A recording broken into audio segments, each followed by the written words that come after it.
असे इथं गांजा अरे बापरे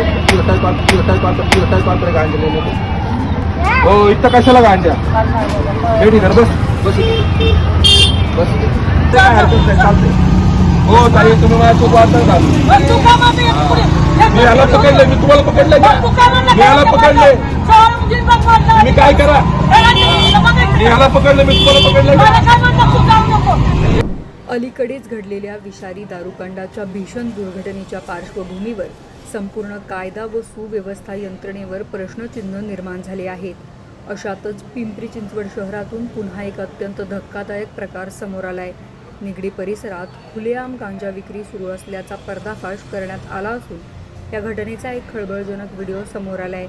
भाजपच्या नगरसेविका अर्चना कारंडे यांचे पती अक्षय कारंडे यांनी स्वतः धाडस दाखवून या अवैध अंमली पदार्थ विक्रीच्या अड्ड्याचा भांडाफोड केला.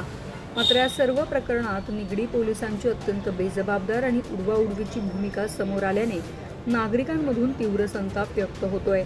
मिळालेल्या माहितीनुसार निगडी परिसरातील एका भागामध्ये एका महिलेकडून सर्रासपणे गांजाची विक्री केली जात होती.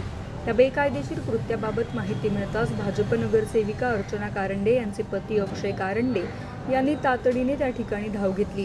तिथे प्रत्यक्ष पोहोचल्यानंतर त्यांना एका महिलेकडून गांजाची खरेदी विक्री सुरू असल्याचं दिसून आलं. कारंडे यांनी कोणतीही भीती न बाळगता गांजा खरेदी करणाऱ्या ग्राहकांना रंगेहात पकडलं. त्यामुळे परिसरात काही काळ खळबळ उडाली. हा सर्व प्रकार उघड केल्यानंतर त्यांनी निगडी पोलीस ठाण्याला संपर्क साधून तात्काळ घटनास्थळावर येण्यास सांगितलं, जेणेकरून संबंधित आरोपींवर कारवाई करता येईल. अंमली पदार्थांची विक्री हा अत्यंत गंभीर विषय असतानाही निगडी पोलिसांकडून मात्र अत्यंत निराशाजनक आणि असंवेदनशील प्रतिसाद मिळाला. अक्षय कारंडे यांनी निगडी पोलिसांना तातडीने घटनास्थळी येण्यास सांगितलं, परंतु निगडी पोलीस कर्मचारी बराच वेळ घटनास्थळाकडे फिरकलेच नाहीत. उलट पोलिसांनी कारंडे यांना उडवाउडवीची आणि अत्यंत बेजबाबदार उत्तरे देण्यास सुरुवात केली. गुन्हेगारांवर कडक कारवाई करण्याऐवजी पोलिसांकडून अशी टाळाटाळ केली गेल्यामुळे अक्षय कारंडे यांनी पोलीस प्रशासनाविरुद्ध तीव्र संताप व्यक्त केलाय. शहरातील विषारी दारूकांडात झालेल्या मोठ्या दुर्घटनेनंतर पोलीस प्रशासन अधिक सतर्क होईल अशी अपेक्षा व्यक्त केली जात होती. मात्र पोलिसांच्या या बेजबाबदार आणि निष्काळजी भूमिकेमुळे त्यांनी या मोठ्या दुर्घटनेतून कोणताही धडा घेतला नसल्याचा आरोप कारंडे यांनी केलाय.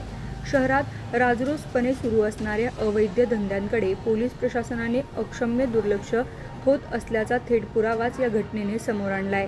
सध्या सोशल मीडियावर या घटनेचा व्हिडिओ वेगाने व्हायरल होत असून तरुणाईचे आयुष्य उद्ध्वस्त करणाऱ्या या गांजा तस्करांवर आणि कर्तव्यात कसूर करणाऱ्या संबंधित पोलिसांवर वरिष्ठ पोलीस अधिकारी कोणती कडक कारवाई करणार याकडे संपूर्ण पिंपरी चिंचवडकरांचे लक्ष लागले आहे.